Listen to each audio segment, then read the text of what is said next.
Next time programme organise చేసినప్పుడు system ని follow కండి. రిపీటెడ్ గా సిస్టమ్ ని ఫాలో కాకపోతే ఎట్లా? మీరు పడా కమిషనర్ చెప్పాడు, తప్పు అయిపోయిందండి, పొరపాటు అయిపోయిందండి, నేను చూడలేదని. గొడవ అక్కడితో అయిపోను, మీదడిపోతుంటే ప్రోటోకాల్ లేకపోతే పడా కమిషనర్ తప్పింది చెప్తాడు. సారీ చెప్పని పనే వచ్చింది, గబా తీసేవలసిన పనే వచ్చింది. ఎవరైనా పని చేయకపోయినా నాకు గౌరవం ఇవ్వమంటారు, నేను ఫస్ట్ నుంచి ఉన్నా నాకు గౌరవం ఇవ్వమంటారు. కావాలంటే మా ఇంటి పిలిచి ఒక కాఫీ ఇస్తాను, కానీ పార్టీ కోసం పనిచేసిన వాళ్ళకే గుర్తింపు ఉంటుంది. నమస్కారం అండి, దిస్ ఇస్ #you. నిన్న చంద్రబాబు నాయుడు గారు పార్టీ మీటింగ్ అక్కడ కూర్చున్నప్పుడు స్ట్రాంగ్ వార్నింగ్ ఇచ్చారు. ఆయన ఇచ్చిన వార్నింగ్ నేను విన్నాను. విన్న తర్వాత it took a day for me to analyze what is this. Chandrababu Naidu గారికి ఒక బ్రాండ్ ఇమేజ్ ఉందండి. ఏంటంటే he loves to be the CEO more than the chief minister. ఉమ్మడి ఆంధ్రప్రదేశ్గా ఉన్నప్పుడు చంద్రబాబు నాయుడు గారి రెలెం ఎప్పుడైతే ఉందో ఒక దశాబ్దం పాటు సెకండ్ హాఫ్లో ఆయన చాలా క్లియర్గా brand of CBN as CEO of AP కింద ప్రొజెక్ట్ చేయాలనుకున్నారు. His mindset is always like an entrepreneur. ఎంత పెట్టుబడులు తీసుకురావాలి, అభివృద్ధి రేషియోలు ఎంత ఉండాలి అని చెప్పి అవిరామంగా కష్టపడతారు. ఈ ఫ్యాక్ట్ గురించి ఈరోజు తెలంగాణలో ఉన్నాళ్ళైనా ఆంధ్రప్రదేశ్లో ఉన్నాళ్ళైనా ఏకీభవించక తప్పదు. I right till here? Now will come to the subject. Chandrababu Naidu గారి మైండ్ సెట్కి పార్టీని రన్ చేసేటప్పుడు he treats it like a company, not in a literal way. నెగిటివ్గా తీసుకోవద్దు, ఏదో వెరీ పాజిటివ్ టోన్ నేను అంటున్నాను. ఎప్పుడూ కంపెనీ బ్యాలెన్స్ షీట్స్ వేసేటప్పుడు చాలా కర్టెల్డ్గా, చాలా స్ట్రిక్ట్గా వెళ్తారు. వెళ్ళేటప్పుడు ప్రాఫిట్స్ ఎంత వచ్చినాయి, లాస్ రేషియోస్ ఎక్కడ వస్తున్నాయి, లాస్ ముందు వస్తుంటే how to shift the business అన్నది ఒక CEO క్యాలిబర్ మీద డిపెండ్ అయి ఉంటుంది.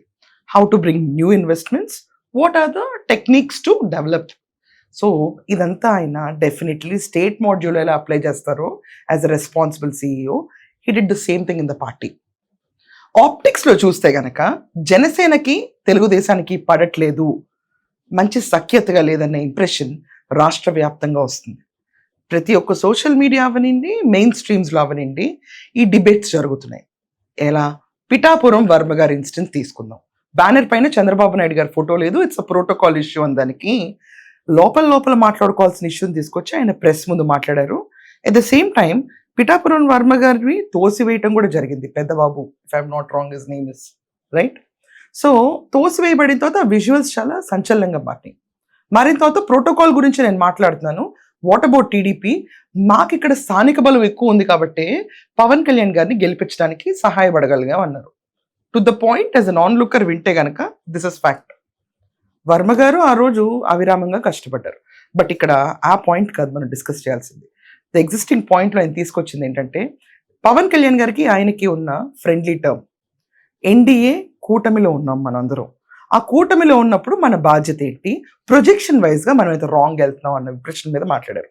At the same time Reddappa గారు మాధవి, ఆవిడ కూడా చాలా ఇన్సిడెన్సెస్లో ఆవిడకి కుర్చీ వేయలేదు, తగు మర్యాద ఇవ్వలేదు అనే ఇష్యూస్ చాలా క్లియర్గా ఆవిడ ఫేషియల్ ఎక్స్ప్రెషన్స్ అవనండి, చెప్పే డైలాగ్స్ అవనండి బయట ప్రజలందరూ వింటారు.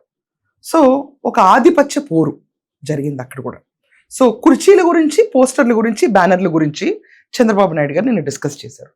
ఇది డిస్కస్ చేసి బయట ఓపెన్ ఎయిర్ అవుతున్నప్పుడు, when it is getting aired in all channels, ఆయన చేసిన వ్యాఖ్యలు సబబా?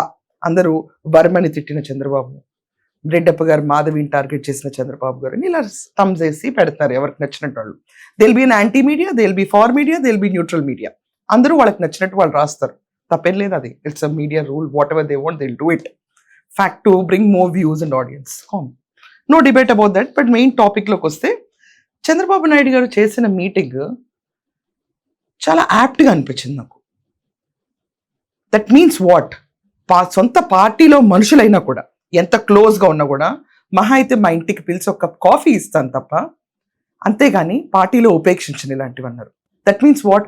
Personal relationship I will maintain, but when it comes to party నేను స్పేర్ చేయను అని స్ట్రాంగ్ వార్నింగ్ సొసైటీకి, పార్టీకి, రాష్ట్రానికి ఒకే దిశలో ఇచ్చారు. ఇంకొకటి ఆయన స్పీచ్లో నాకు అర్థమైంది ఏంటంటే, when it comes to Pithapuram, దాన్నే తీసుకోవాలి ప్రైమ్గా మనం. ఇప్పుడు పిఠాపురం ఏరియాని it is handed over to Pawan Kalyan గారు కంప్లీట్లీ. అది జనసేన అడ్డా అయిపోవాలి. That is what they want in the language tone. So ఇక్కడ వర్మ గారికి ఎమ్మెల్సీ ఇస్తారా లేకపోతే ఇంకో బాధ్యతలు ఇస్తారా అవన్నీ వేరే విషయాలు. That is something which party should deal again. But ఒక కూటమిలో ఉన్నప్పుడు ఆ కూటమి నియమాలను పాటిస్తున్న చంద్రబాబు నాయుడు గారు growth of TDP then is the growth of state కింద కన్వర్ట్ చేశారు. ఇది proper perfect business ratio conversion ఏం చేసింది. ఇది ప్రతి ఒక్క రాజకీయవేత్త ఇలాగే ఆలోచించాలి. మన పార్టీలో ఉన్న వాళ్ళందరూ శుద్ధపూసలు అని చెప్పి క్యాంపెయిన్ చేస్తే జగన్మోహన్ రెడ్డి లాగా అవుతాం. వేయండి ఒకసారి బుట్ట రేణుకాని జగన్మోహన్ రెడ్డి ఎలా ఇంట్రడ్యూస్ చేశాడు, డబ్బులు అంతంత మాత్రమే, ప్రతి ఒక్కరి దగ్గర డబ్బులు అంతంత మాత్రమే అని చెప్పి. సౌమిరాలు బీసీ కులానికి చెందిన నా చెల్లెమ్మ ఆర్థికంగా కూడా పాపం అంతంత మాత్రంగానే ఉంది. మొన్న ఆవిడ ప్రాపర్టీస్ కాన్ఫిస్కేట్ చేయాల్సి వచ్చింది. ఆ ప్రాపర్టీ వాల్యుయేషన్ చూస్తే అంతంత మాత్రంగా ఉండవు ఎక్కడ. ఇలా ఉండకుండా స్ట్రైట్ ఫార్వర్డ్గా ఆయన దిశానిర్దేశం చేశారు. నేను ఆయన మాట్లాడిన దాంట్లో కొన్ని పాయింట్స్ తీసుకుని ప్లే చేస్తాను and I want to dissect this in detail. CBN వల్ల సాధ్యం అనే ఉద్దేశంతో ఆ రోజు ఓట్లేశారు. అది మీరు గుర్తుపెట్టుకోవాలి. రేపు రాబోయే రోజు మళ్ళీ చెప్తున్నా, మీరు చెక్ చేసుకోండి. ఈరోజు 2024లో వచ్చిన ఓట్ల కంటే మీ దగ్గర ఎక్కువ వస్తే మీరు బాగా పనిచేసినట్టు. మళ్ళీ 2024 కంటే ఓట్లు బాగా వచ్చినా ఎక్కువ వచ్చినా మీ దగ్గర రాకపోతే మీరు ఆ ఓటు బ్యాంకుని కిందికి లాగినట్టు. ఆ విషయం కూడా మీరు గుర్తుపెట్టుకోవాలి. నేను గర్వంగా చెప్పగలుగుతున్నాను, ఈ ఇబ్బందుల్లో పనిచేస్తున్నాం, ఒక నమ్మకం వచ్చింది. అందుకే ముందు కంటే ఇప్పుడు ఎన్నికలు పెడితే దానికంటే ఎక్కువ సీట్లు వస్తాయి తప్ప తక్కువ సీట్లు రావు. అదే సమయంలో మీరు గుర్తుపెట్టుకోవాలి, ఏదో ఎక్కువ సీట్లు వస్తాయని మీరు అతిగా ప్రవర్తిస్తే ఓట్లు పోవడమే కాకుండా పార్టీకి అప్రతిష్ట పాలు వస్తుంది. 2024 ఎన్నికలతో ఆయన కంపేర్ చేశారు ఇక్కడ. ఏమనంటే అప్పుడు ఎన్సీబీఎన్ అన్న బ్రాండ్ జనాలు నమ్మారు, ఎన్డీఏ కూటమి ఆఫ్ కోర్స్. సో ఇక్కడ మన రాష్ట్రానికి పెద్ద చంద్రబాబు నాయుడు గారు, ఇక్కడ స్పీచ్ ఇస్తుంది చంద్రబాబు నాయుడు గారు. The present chief minister and CEO of Andhra Pradesh is Chandrababu Naidu గారు. ఓకే, ఆయన ఏమన్నారు ఇక్కడ, నా బ్రాండ్ వాల్యూ మీద మీకు ఓట్లు పడినాయి, ఇది ఫ్యాక్ట్. ఆయన ఏదో చేస్తారని చెప్పిన నమ్మకంతోనే ఓట్లు వేశారు అందరూ. బట్ నెక్స్ట్ టైం మీకు ఇన్ని ఓట్లు రాకపోతే that is very depreciating for party, for state interest. రెండు క్లబ్ చేశారు ఆయన ఇక్కడ. క్లబ్ చేసి ఆబ్వియస్లీ అండి, ఒక పార్టీ సత్ప్రవర్తనలో లేకుండా, దాని తర్వాత మంచి ఆలోచనలో లేకుండా ఉంటే అది స్టేట్కి కూడా ఎఫెక్ట్ అవుతుంది. ఆ పాయింట్ని తీసుకొచ్చి కన్వర్ట్ చేశారు ఆయన రేషియోలో ఇక్కడ. That is an apt conversion of course. But ఇక్కడ ఆయన అన్నమాట ఏంటంటే, ఒకవేళ మీ యాక్షన్స్ వల్ల పార్టీకి సీట్లు తగ్గితే, ఇప్పుడుకున్న ట్రెండ్లో Jaganmohan Reddy is already in a week position. ఇప్పుడు మళ్ళీ ఎలక్షన్స్ పెడితే ఆన్ ద స్పాట్ డెఫినెట్లీ కూటమికి మళ్ళీ ఎక్కువ వస్తాయి. 164 కంటే ఇంకొక 2 సీట్లు పెరుగుతాయి, తగ్గవు. వీ కెన్ నెవర్ సే మొత్తం 11 అటాచ్ అయిపోతాయి. అది ఖచ్చితంగా అనకూడదు అన్నమాట. మేబీ 1-2 సీట్స్ ఖచ్చితంగా పెరుగుతాయి. ఆయనకున్న కాన్ఫిడెన్స్కి అవి పెరుగుతాయి అనుకున్నప్పుడు 2029 ఎన్నికల్లో కనుక ఒకవేళ తగ్గితే బాధ్యత మీదే అన్నారు. బికాజ్ ఎన్సీబీఎన్ బ్రాండ్ మారలేదు, కూటమి మారలేదు, కానీ కింద పనిచేసే ఎమ్మెల్యేలు, మంత్రులు వైఖరి మాత్రం పార్టీని ఎఫెక్ట్ చేస్తుంది. ఇది ఫ్యాక్ట్. వాళ్ళ బిహేవియరల్ ట్రెండ్స్ పార్టీని జనాల మధ్యలో పల్చన చేస్తుంది. ఇది ఫ్యాక్ట్. 4 walls మధ్యలో డిస్కస్ చేయాల్సిన ఇష్యూస్ తీసుకొచ్చి పబ్లిక్లో ఎండేస్తుంటే పరువు పోయేది పార్టీది, ఆ పార్టీ హెడ్గా ఉన్న చంద్రబాబు నాయుడు గారిది. అండ్ ఇప్పుడు ఇక్కడి నుంచి కంటిన్యూ అయితే national working president Nara Lokesh గారి పరువు కూడా దీంతోనే ట్యాగ్ అయి ఉంటుంది. వినండి ఇంకేమన్నారు. అవసరమైతే నేను ఒకటే చెప్తున్నా, గతంలో పాలకుల యొక్క గర్వాన్ని చూశాం, అహంకారాన్ని చూశాం, ప్రజలు ఏ విధంగా బుద్ధి చెప్పారో చూశాం. ఇంట్లో నుంచి బయట రాలేకపోయాం, హేమీలు మాట్లాడాం, కడాన కొంతమంది సైలెంట్ అయిపోయారు. కానీ ఆ రోజు ఈ రోజు వీరోచితంగా పోరాడింది తెలుగుదేశం పార్టీ కార్యకర్త పోరాడారు, నాయకులు పోరాడారు. దాన్ని కాపాడుకుంటూ వచ్చాం. అందుకే మళ్ళీ నేను రిమైండ్ చేసేది, ప్రజల పట్ల గౌరవంగా ఉందాం. బూతులు, వివాదాలు, దాడులు, గొడవలు, సెటిల్మెంట్లు ఇవి మన దగ్గరికి రాకూడదు.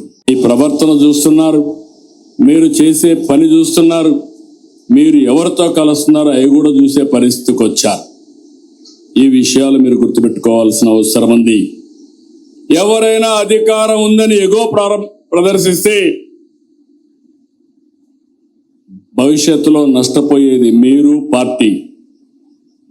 అందుకనే మళ్ళీ మళ్ళీ కోరుతున్నా, చిన్నపాటి కలహాలు కూడా రాకూడదు. ఫ్లెక్సీల దగ్గర, ఫోటోల దగ్గర, కుర్చీల దగ్గర. నేను I'm very clear on that. ఎవరో ప్రధానమంత్రి వస్తే నన్ను సెక్యూరిటీ పక్కకు వస్తాడు. అతనికి తెలియదు, అతను డ్యూటీ ఆయన చేస్తాడు. దానిపైన నేను ప్రధానమంత్రి గారి దగ్గరికి వస్తే నన్ను ఇది చేశారనుకుంటే తప్పు అవుతుంది. ఈ విషయాలు మీరు గుర్తుపెట్టుకోవాలి. నేను చాలాసార్లు చూస్తున్నా ఇవన్నీ. అందుకే మళ్ళీ మళ్ళీ మీ అందరికి చెప్తున్నా, ఈ యొక్క మీరు సత్ప్రవర్తన కింది వాళ్ళకు కూడా నేర్పించాలి. We're not only individual leader by virtue of your position. మీకు వల్నరబిలిటీ ఎక్కువ ఉంటుంది. ఒక మంత్రి, కేంద్ర మంత్రులు తప్పు చేసే నేషనల్, ఇంటర్నేషనల్ మీడియాలో హెడ్లైన్స్ వస్తాయి. రాష్ట్ర మంత్రులు తప్పు చేస్తే రాష్ట్రం, జాతీయ స్థాయిలో హెడ్లైన్స్ వస్తాయి. ఏదైనా ఒక ఎమ్మెల్యే కానీ ఒక ఎంపీ తప్పు చేస్తే అదే స్థాయిలో ప్రొజెక్షన్ వస్తుంది. ఈ విషయాలు మనం గుర్తుపెట్టుకోవాల్సిన అవసరం ఉంది. అందుకని నేను కూడా అనునిత్యం పనిచేయడమే కాకుండా పార్టీ క్రమశిక్షణ కాపాడడానికి కూడా అన్ని విధాల ముందుకు పోతామని చెప్పి. సో ఇక్కడ చంద్రబాబు నాయుడు గారు ఏమన్నారండి, ఆయనకైనా ఒక లైవ్ ఎగ్జాంపుల్గా ట్రీట్ చేసుకున్నారు ఇష్యూలో. This is actually a very stunning moment. Prime minister వచ్చినప్పుడు వాళ్ళ సెక్యూరిటీ నేను పక్కకు తోస్తే వాళ్ళకి తెలీదు నేనెవరో, కానీ సెక్యూరిటీ రీజన్స్ పట్ల అతని జాబ్ అతను చేస్తున్నాడు అని క్లియర్గా తన్నే ఎగ్జాంపుల్గా సెట్ చేసుకున్నారు. ఇది ఒక విజనరీ, ఒక company lead CEO as well as state హెడ్కి ఉండాల్సిన క్వాలిటీ. వెరీ ఫెంటాస్టిక్ మూవ్ ఆయన చేసింది. It's a very fantastic move and very good oration. Second thing ఏంటంటే, ఇక్కడ ఆయన క్లియర్గా అన్నారు, ఫ్లెక్సీల పంచాయతీ, సీట్ల గురించి పంచాయతీ, కుర్చీల గురించి పంచాయతీ, ఫోటోల గురించి పంచాయతీ, ఇవన్నీ చేయకూడదు. ఎందుకంటే ప్రొజెక్షన్ అనేది, బికాజ్ ప్రతి ఒక్క ఎమ్మెల్యే అవనండి, ప్రజాప్రతినిధి అన్న వాళ్ళు ఖచ్చితంగా ఒక వనరబుల్ జోన్లో ఉంటారు. ఇప్పుడు రాష్ట్రంలో సింపుల్ ఎగ్జాంపుల్ చెప్తానండి. గోరంట్ల మాధవ్ ఉన్నాడు. గోరంట్ల మాధవ్ లాంటి MMSలు కొన్ని లక్షల్లో జరుగుతాయి. కానీ గోరంట్ల మాధవ్ పేరు ఎందుకు వచ్చింది? అతను రాజకీయ జీవితంలో ఉన్నాడు కాబట్టి. At the same time Jaganmohan Reddy లాగా ఈడీ అటాచ్డ్ కేసెస్ బొచ్చుడుంటాయి. కానీ జగన్మోహన్ రెడ్డినే ఎందుకు హైలైట్ చేస్తారు? తను ఒక రాష్ట్రానికి సీఎం అయ్యాడు కాబట్టి. At the same time Chandrababu Naidu గారు జన్మకి నేను జైలుకి వెళ్ళకూడదని ఎందుకు అనుకున్నారు? ఆయన ఆల్రెడీ అప్పటికి 3 terms సీఎంగా పనిచేశారు. ఉమ్మడి ఆంధ్రప్రదేశ్లో 2 సార్లు, దాని తర్వాత విభజించబడిన తర్వాత ఒక్కసారి. చరిత్రలో తప్పు చేయకూడదు, జైలుకి వెళ్ళకూడదు అని ఒక సిద్ధాంతం. ప్రజలకి ఆప్టిక్స్ ఇంపార్టెంట్. ఆప్టిక్స్ ఇంపార్టెంట్ అన్నప్పుడు మామూలు కార్యకర్తల దగ్గర నుంచి ఎమ్మెల్యేల నుంచి ఎంపీల దాకా వెళ్ళి తర్వాత ఒక రాష్ట్ర సీఎం పొజిషన్కి వెళ్తే ఆయన వనరబిలిటీ జోన్ ఇంకెక్కువ ఉంటుంది. ఇప్పుడు అంబానీ ఇంట్లో ఒక తప్పు జరిగిందనుకోండి, అది పెద్ద గ్లోబల్ న్యూస్ అవుతుంది. చంద్రబాబు నాయుడు గారు పార్టీ ఫెయిల్ అయిందనుకోండి, ఇంటర్నేషనల్ న్యూస్ అవుతుంది. ఎలాగైతే చంద్రబాబు నాయుడు గారు ల్యాండ్ పూలింగ్లో ఇది ఎక్కడ కని విని ఎరగని రికార్డ్ అని చెప్పి కేస్ స్టడీ కింద హార్వర్డ్లో పెట్టారో, ఎలా అయితే జగన్మోహన్ రెడ్డి స్కామ్స్ని కూడా కేస్ స్టడీ కింద పిల్లలకు చెప్తున్నారో, ఎనాలిసిస్ చేయటంలో ఒక positive impression on the world map ఇవ్వాలి ఆప్టిక్స్లో. That is very important. లోపల ఏమైనా ఉండొచ్చు, but when you come out, ఎప్పుడు ఒక మనిషి అనేవాడు ఇస్త్రీ బట్టలు వేసుకుని బయటకు రావాలనుకుంటాడు. నలిగిపోయి రాంగ్ ఇంప్రెషన్ ఇవ్వాలని అనుకోరు కదా. At least not to gen Zs, alpha gen, X gen, Y gen, వాళ్ళందరూ అదే అనుకుంటారు డెఫినెట్లీ. అండ్ బేబీ బూమర్స్ అయితే definitely they are something more different. అదే రీతిలో చంద్రబాబు నాయుడు గారు ఆప్టిక్స్లో టీడీపీలో ఉన్న ప్రెజెంట్ మినిస్టర్స్ అవనండి, ఎమ్మెల్యేస్ అవనండి, వాళ్ళ పనితీరు పైన వాళ్ళు చేసే ఈగోయిస్టిక్ యాటిట్యూడ్స్ గురించి ఎండేసి కడిగేశారు. ఇది చాలామంది అపోజిషన్ పార్టీ వాళ్ళకి ఇది ఒక ఆయుధంగా మారింది. వాళ్ళ పార్టీలో ఇలాంటి వాళ్ళు ఉన్నారని చెప్పి చంద్రబాబు నాయుడు గారు చెప్పారు. సో ప్రజలు వీళ్ళందరికీ ఎక్కడ మద్దతు పలుకుతారండి? ఎంత దమ్ము ధైర్యం లేకపోతే డైరెక్ట్గా ఇది ఎయిర్ అవుతుంది మిగతా పోడియంస్లో అని తెలిసి కూడా ఆయన స్టేట్మెంట్ చేశారనే విషయం మర్చిపోకండి. ప్రజలు గ్లాస్ని ఎప్పుడు హాఫ్ ఎంప్టీగా కూడా చూడరు, హాఫ్ ఫుల్గా కూడా చూస్తారని నమ్మకం ఆయనకు ఉంది. To what I understood about CBN till now. So half ఫుల్లో చూసే లెక్కను వస్తే మాత్రం he is not going to spare anyone. ఎక్కడైతే మద్దతు ఇచ్చామో ఆ ప్లేసెస్ అంకితం చెయ్యాలి. ఎక్కడైతే మనకు ప్రోటోకాల్ ఇష్యూ ఉన్నా బహిరంగంగా ఫస్ట్ చేయకూడదు. ఇది ఈవెన్ స్టేజ్ మీద ఉన్నాళ్ళైనా కిందాళ్ళైనా, అంటే స్టేజ్ మీద ఆఖరికి మనం తీసుకుంటే ఆయన సొంత ఫ్యామిలీ నుంచి బాలకృష్ణ గారు ఉన్నారు, ఈరోజు national working president Nara Lokesh గారు ఉన్నారు, హీ హిమ్సెల్ఫ్ చంద్రబాబు నాయుడు గారు ఉన్నారు స్టేజ్ పైన, స్టేజ్ కింద వర్మ ఉన్నారు, రెడ్డప్ప గారు మాధవి గారు ఉన్నారు, ఇలా ఉన్నారు. రెడ్డప్ప గారు మాధవి గారు హస్బెండ్ కూడా ఇదివరకు పాలిట్ బ్యూరోలో మెంబర్, బట్ మొన్న ఆయన లేరు. ఇవన్నీ గమనించాలి, పార్టీ గమనిస్తూనే ఉంటుందని చెప్తున్నారు. ప్రజలే కాదండి, 1000 కళ్ళతో ఈయన కూడా చూస్తున్నారని చెప్పటం ఒక వెరీ గుడ్ రెస్పాన్స్ కింద తీసుకోవాలి. ఇట్స్ అన్ అప్రిసియేషన్ యాక్చువల్లీ ఆయన సైడ్ నుంచి. చంద్రబాబు గారు వస్తారు, బర్మని తిట్టేస్తారు. చంద్రబాబు నాయుడు గారు వస్తారు, రెడ్డప్ప గారు మాధవిని సెటరేట్ చేస్తారు. చంద్రబాబు ఆయనకేం పని లేదా? Is been appointed as CM for Andhra Pradesh to take care of people. But party పరంగా దే ఆర్ మెనీ, అక్కడ బ్యూరోస్ ఉన్నాయి, కమిటీస్ ఉన్నాయి, దే విల్ టేక్ కేర్. నిన్న ఆయన చేసిన స్పీచ్ మాత్రం perfect profiteering party and Andhra Pradesh benefit కోసం చేసిన స్పీచ్. అది ఎక్కడ తప్పుదోవ పట్టించాలనుకుంటే చాలా మంది తప్పుదోవ పట్టచ్చు. But to me when I look into it, when I hear it, అరే రే, why we didn't have such kind of mind when we are launching ఆ కంపెనీస్ అన్న ఒక ఇన్స్పిరేషన్ ప్రైవేట్ ఎంటిటీస్కి తీసుకొచ్చేటట్టుంది. సో మీరందరూ ఏమంటారు? ఆదర్శనీయంగా తీసుకుంటారా ఆయన స్పీచ్ని, లేకపోతే దీంట్లో కూడా వక్రధోరణి ఎత్తుకుతారా? మీ ఒపీనియన్స్ కామెంట్స్లో మెన్షన్ చేయండి.